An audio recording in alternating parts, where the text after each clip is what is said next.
Africa is the youngest continent in the world with more than 60% of its population under the age of 25.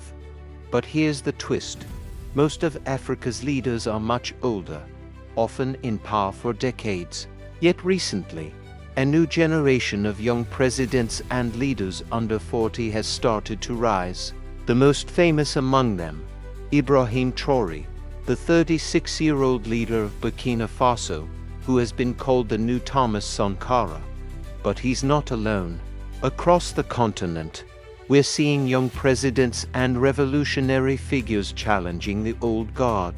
In this video, we'll compare Ibrahim Traoré with other under 40 leaders in Africa, explore their visions, and ask, is Africa entering an era of youthful leadership?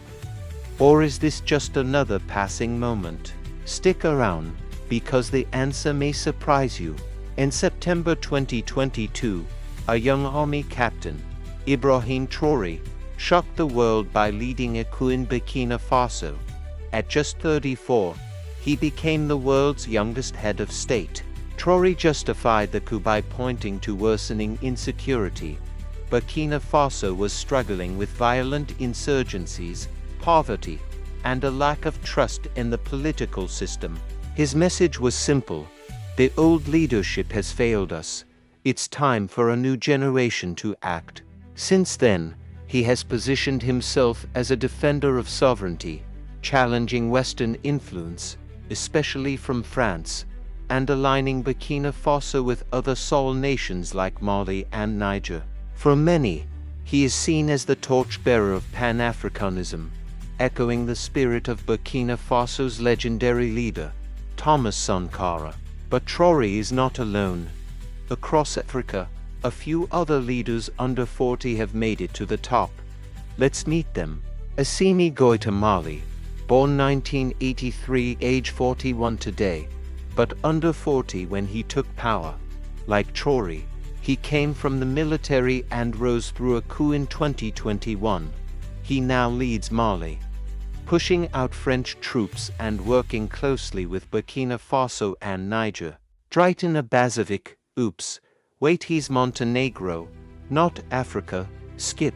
Other young figures. While most presidents in Africa are older than 50, Africa's political movements are filled with younger leaders, activists, and reformers. People like Nelson Chamisa in Zimbabwe, just over 40, or Bobi Wine in Uganda, in his 40s, represent a new wave of young leadership. But in terms of official heads of state under 40, Traoré stands almost alone today. Let's compare. Ibrahim Traoré, 36, speaks the language of revolution, dresses in military fatigues, often talks about dignity, independence, and anti-colonial struggle. He inspires the youth by presenting himself as one of them. Assimi Goïta, Mali, more reserved, but shares the same military approach. He focuses on sovereignty and national security. Now, compare them to the older generation. Paul Biya of Cameroon, 91 years old, in power for more than 40 years. Yoweri Museveni of Uganda, 80 years old, in power since 1986. While these older leaders emphasize continuity, experience, and stability, younger leaders like Traoré emphasize change, urgency, and breaking away from the colonial past. The style difference is striking. When Traoré speaks, crowds cheer as if they're at a rally for freedom.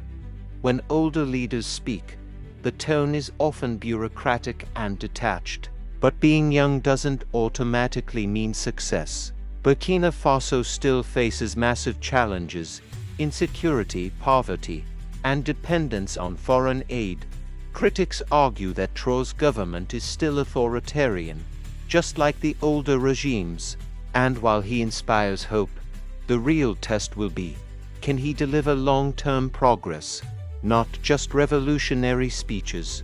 History shows us that youth alone is not enough. Thomas Sankara himself was only 33 when he became president of Burkina Faso, but his time was cut short. The real question is whether this generation of young African leaders can break the cycle of coups, corruption, and instability. So, what do we make of Africa's young leaders? On one hand, Ibrahim Traoré represents the dreams of millions of African youth who are tired of waiting. His rise proves that the younger generation is ready to take power and challenge the old guard. On the other hand, the journey has just begun. It's not enough to be young. What matters is whether these leaders can build stronger democracies, create jobs, and secure peace. But one thing is certain: Africa's future will be written by its youth. And leaders like Ibrahim Traoré are just the beginning. What do you think? Will Ibrahim Traoré and other young leaders transform Africa? Or will history repeat itself? Let me know your thoughts in the comments below. Outro. Don't forget to like, subscribe, and hit the bell icon for more deep dives into African politics and global affairs.